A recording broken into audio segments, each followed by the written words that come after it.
Thus, the Powerpuff Girls were born!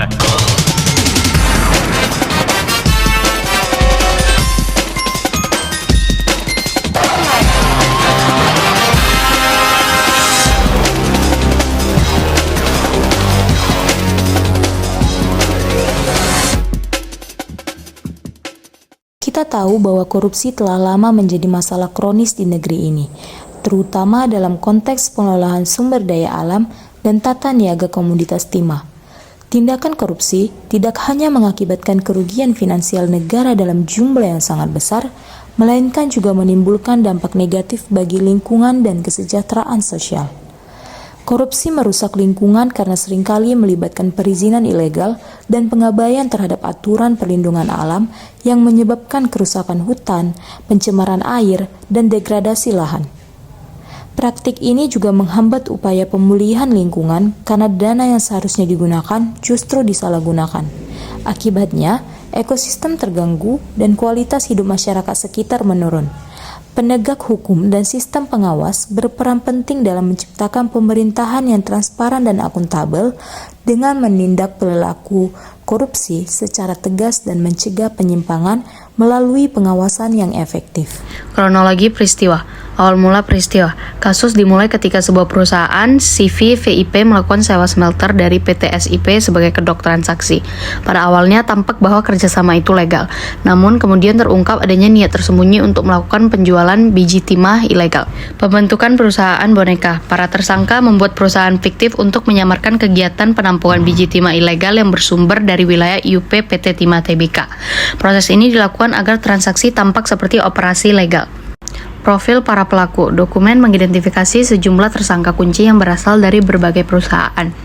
Misalnya pejabat di PT Timah Tbk, PT SIP, PT RBT, PT SBS, dan CV VIP. Tiap tersangka memiliki peran spesifik, mulai dari perintah operasional, pengaturan kontrak, hingga pengelolaan dana hasil transaksi ilegal. Modus operandi. Kedok penyewaan smelter. Smelter yang disewa sebenarnya difungsikan untuk memproses biji timah ilegal, sehingga transaksi yang terjadi di atas kertas tampak sah. Penyalahgunaan izin usaha. Perizinan pertambangan yang seharusnya digunakan secara legal dimanfaatkan untuk menjalankan operasi ilegal dengan membuat celah yang memungkinkan penambangan dilakukan tanpa pengawasan penuh.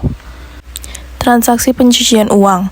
Uang hasil transaksi ilegal disalurkan melalui berbagai kegiatan, seperti pembelian aset mewah dan CSR palsu, sehingga aliran dana tersebut tampak sebagai transaksi yang sah dan legal. Kolusi dan jaringan pelaku. Modus operandi menunjukkan adanya kerjasama antara pejabat perusahaan, pengusaha, dan pihak-pihak terkait lainnya untuk menyamarkan aliran uang hasil korupsi. Dampak terhadap ekonomi dan lingkungan. Kerugian ekonomi. Transaksi ilegal di bidang pertambangan timah menyebabkan kerugian negara yang sangat besar mencapai triliunan rupiah. Hal ini disebabkan oleh aliran dana yang salah guna serta praktik penyelewengan yang mengurangi pendapatan negara dari sektor pertambangan. Kerusakan lingkungan. Aktivitas penambangan ilegal yang terjadi secara masif menimbulkan kerusakan ekologis yang parah.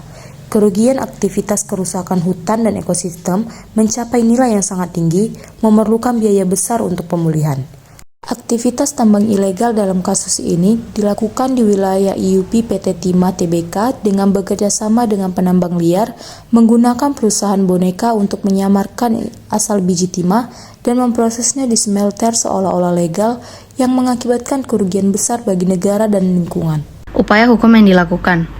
Penanganan oleh Tipikor. Pengadilan Tindak Pidana Korupsi atau Tipikor memproses kasus ini dengan beberapa vonis yang diberikan kepada para tersangka berdasarkan tingkat keterlibatan mereka. Hukuman yang ditetapkan. Hukuman berupa penjara, denda, dan kewajiban membayar uang pengganti dijatuhkan kepada para pelaku.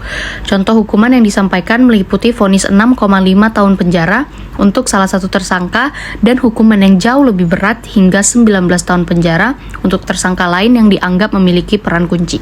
Upaya pemulihan. Selain penjatuhan hukuman, terdapat upaya untuk memulihkan kerugian negara melalui kewajiban pembayaran uang pengganti dan denda yang besar.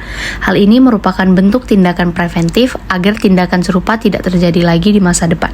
Kesimpulannya, Kasus korupsi dan pencucian uang dalam tata niaga komoditas timah menunjukkan adanya penyimpangan sistemik yang melibatkan kolusi antara pihak swasta dan pejabat perusahaan BUMN.